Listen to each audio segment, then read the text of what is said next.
বিষয় কি সবাই বলতে হবে। আলোচনার বিষয় আমাদের পরিবার আছে না?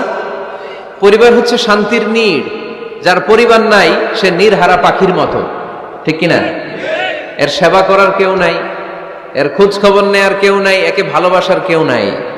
পরিবারের ভেতরে আছে ভালোবাসাবাসী, পরিচর্যা, অসুস্থ হলে সেবা শুশ্রূষা, যত্ন আত্মি। আমরা একটা প্রশান্তির জায়গা খুঁজে পাই পরিবারের ভেতরে, ঠিক কিনা? এজন্য আমি যদি জান্নাতে যাই, আমি চাই আমার পরিবারের সবাইকে নিয়ে যাব, ঠিক কিনা? নাকি আপনারা একা একা জান্নাতে যাবেন? একা একা জান্নাতে যেতে চান কারা কারা? দেখি হাত তুলেন। হ্যাঁ, ওই যে হাত তুলছে একজন। একা একা যাইতে আয় বালা না, একা একা যাওয়া যাবে না, আমরা সবাই মিলে যাব ইনশাআল্লাহ। পড়েন। এজন্য রব্বুল আলামিন বলেন, ইয়া আইয়ুহাল্লাযীনা আমানু কু আনফুসাকুম ওয়া আহলিকুম নারা ওয়াকুদুহান নাসু ওয়াল হিজারা আলাইহা মালাইকাতুন গিলাযুন শিদাদুন লা ইয়াসুনাল্লাহা মা আমারাহুম ওয়া ইয়াফআলুনা মা ইউমারুন। সুবহানাল্লাহ পড়েন। আল্লাহ ডেকে বললেন, ও বিশ্বাসীরা শোনো শোনো, তোমরা নিজেদেরকে জাহান্নামের আগুন থেকে বাঁচাও, নিজেদের পরিবার বর্গকেও ওই জাহান্নামের আগুন থেকে বাঁচাও। যে জাহান্নামের রক্ষী ফেরেশতারা খুব নির্দয়, খুব নির্মম, এদের চেহারায় হাসি নাই। রব্বুল আলামিন তাদেরকে যা আদেশ করে তারা তাই পালন করে। ওই ফেরেশতারা আল্লাহর কোনো আদেশের অবাধ্য হয় না। ওই জাহান্নামকে ভয় করো, আর জাহান্নাম থেকে নিজেও বাঁচো, নিজের পরিবারকেও বাঁচাও। নিজেও বাঁচতে হবে, পরিবারকেও বাঁচাতে হবে। নিজেও জান্নাতে যেতে চাই, আব্বা আম্মা স্ত্রী সন্তান ভাই বোন সবাইকে নিয়ে জান্নাতুল ফেরদাউসে থাকতে চাই, ঠিক কি না? এজন্য রব্বুল আলামিন বিশ্বনবীকে আদেশ করলেন, ওয়া'মুর আহলাকা বিস-সালাতি ওয়াসতাবির আলাইহা। ও নবী, আপনি আপনার ফ্যামিলির সদস্যদেরকে সালাতের আদেশ করেন এবং নিজেও সালাত পালনে সচেষ্ট হন। একা একা সালাত পালন করলে হবে না, আপনার পরিবারের সবাইকে আপনি মুসল্লি বানান। নিজেও সালাত পড়েন, সন্তানদেরকেও সালাত কায়েমকারী বানান।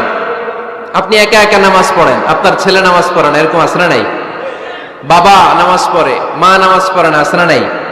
ভাই নামাজ পড়ে, বোন নামাজ পড়ে না, আছে না নাই? আচ্ছা, আমি জান্নাতে থাকবো, আমার মা থাকবে জাহান্নামে, এটা ভাল লাগবে? আমি থাকবো জান্নাতে, আমার আব্বা জাহান্নামে, ভাল লাগবে কার কার? আমি থাকবো জান্নাতে, আমার ছেলে মেয়েগুলো জাহান্নামে। আমি জান্নাতের নাজ নিয়ামত ভোগ করবো, আমার স্ত্রী থাকবে জাহান্নামের আগুনে, এটা আমাদের ভালো লাগবে? এজন্য মুমিন পরিবারের সবাই আমরা জান্নাতে যেতে চাই।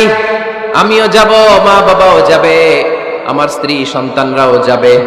এজন্য রব্বুল আলামিন বিশ্বনবীকে বললেন, নবী নিজেও জাহান্নামের আগুন থেকে বাঁচেন, আপনার পরিবার বর্গকেও জাহান্নামের আগুন থেকে বাঁচান।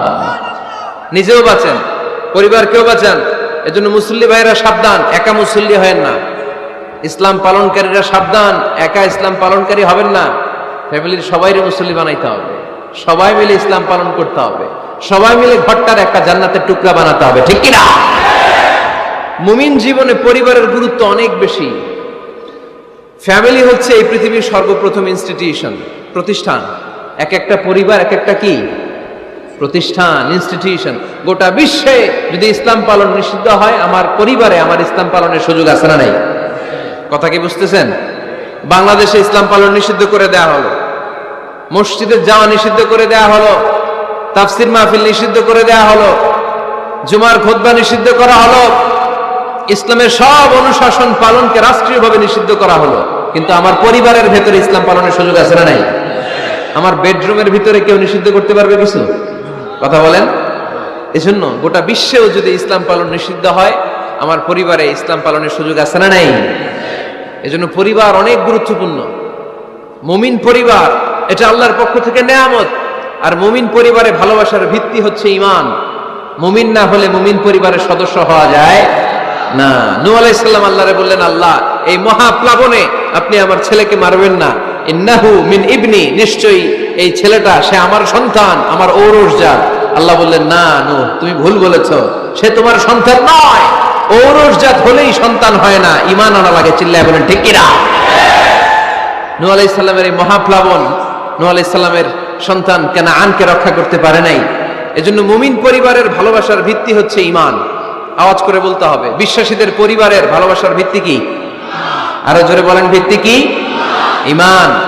এজন্য আমাদের পরিবারগুলো আমাদের জন্য রহমত, আমাদের পরিবারগুলো আমাদের জন্য আল্লাহ তাআলার পক্ষ থেকে মার্সি, ব্লেসিংস এন্ড বাউন্টিজ। এই পরিবারের বন্ধন যেন কখনো নষ্ট না হয়, আমরা যেন পারিবারিক সম্প্রীতি ভালোবাসা কখনো নষ্ট না করি। এখন ওয়েস্টের ধাক্কায়, পাশ্চাত্যের কালচারের ধাক্কায় আমাদের পরিবারগুলো নষ্ট হতে শুরু করেছে, ঠিক কিনা? আপনি খেয়াল করে দেখবেন, পাশ্চাত্যে এখন পরিবারগুলোর খুব মারাত্মক অবস্থা, ভঙ্গুর পারিবারিক ব্যবস্থা। এদের পরিবার টেকে না, এরা তো বিয়েই করে না। এরা বিয়ের চেয়ে বেশি পছন্দ করে লিভ টুগেদার। আছে না নাই? বিয়ে করে না, লিভ টুগেদার পছন্দ করে। ফ্রি সেক্স, অবাধ যৌনাচার, হোমোসেক্সুয়ালিটি, সমকামিতা, ছেলেতে ছেলেতে বিয়ে, মেয়েতে মেয়েতে বিয়ে। বিয়ে যাক দু একটা হয়, এগুলো 6 মাস 1 বছরের বেশি টিকে না। ডিভোর্সের সংখ্যা বেশি, ভ্রূণপাত, সন্তান হত্যা করার সংখ্যা বেশি, সুইসাইডের সংখ্যাও বেশি, ঠিক কিনা? রাইফেল একটা নিয়ে বের হয়ে রাস্তায় 4-5 জনকে শুট করে, পরে নিজের মাথায় নিজে গুলি করে নিজেও মরে যায়। কেন যে এগুলা করছে সে নিজেও জানে না। এরকম বিকৃত মস্তিষ্কের লোক পাশ্চাত্যে আছে না নাই? কারণ এদের পরিবার নাই, কারো বাবা আছে মা নাই, কারো মা আছে বাবা নাই। এজন্য পরিবারগুলো আল্লাহ তাআলার পক্ষ থেকে আমাদের জন্য নেয়ামা, অনেক বড় রহমত, অনেক বড় বরকত। এজন্য ইসলাম পরিবার গঠন করতে বলেছে, ইসলাম পরিবারকে সংরক্ষণ করতে বলেছে, ইসলাম এই ফ্যামিলি ইনস্টিটিউশনকে আরো শক্তিশালী করতে বলেছে। চিল্লায় বলেন ঠিক কিনা? এই কোরআনে পরিবার নিয়ে অনেক কথা, ফ্যামিলি ম্যাটার্স নিয়ে কোরআনে একটা সূরা আল্লাহ নাজিল করেছেন, সূরাতুত তালাক, অ্যাড্রেসিং দ্য ফ্যামিলি অ্যাফেয়ার্স। শুধু ফ্যামিলি রিলেটেড কথাই সূরাতুত তালাকে। আবার একটা পরিবার আল্লাহ তাআলার কাছে এতটাই প্রিয় ছিল, ওই পরিবারের নামে আল্লাহ কোরআনে একটা সূরাই দিয়ে দিয়েছেন, সূরাতু আলে ইমরান। ইমরানের পরিবারের নামে সূরা। সুবহানাল্লাহ পড়বেন না? এজন্য আমাদের পরিবারগুলো অনেক গুরুত্বপূর্ণ। আমরা বুঝি না, আমরা পরিবারের সম্প্রীতি ভালোবাসাকে অটুট রাখার ব্যাপারে সচেতন থাকি না, কিন্তু ইসলাম এই পরিবার সংরক্ষণে অনেক গুরুত্ব দিয়েছে। আমাদের পরিবারগুলো সুখী হোক, সমৃদ্ধ হোক, শান্তিময় হোক, আমরা চাই কি চাই না? আওয়াজ করে বলেন না, চাই কি চাই না? এজন্য আজকের আলোচনার বিষয় হচ্ছে পরিবার। সুখী পরিবারের ফর্মুলা আজকে আপনাদেরকে শোনাবো, কি করে পরিবারকে সুখে রাখতে হয়, শান্তিতে রাখতে হয়। কোরআনের আলোকে শুনতে চান?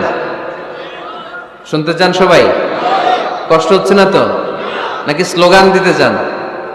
স্লোগান চান কারা কারা দেখি? স্লোগান দাও তো একজন, আওয়াজ করে।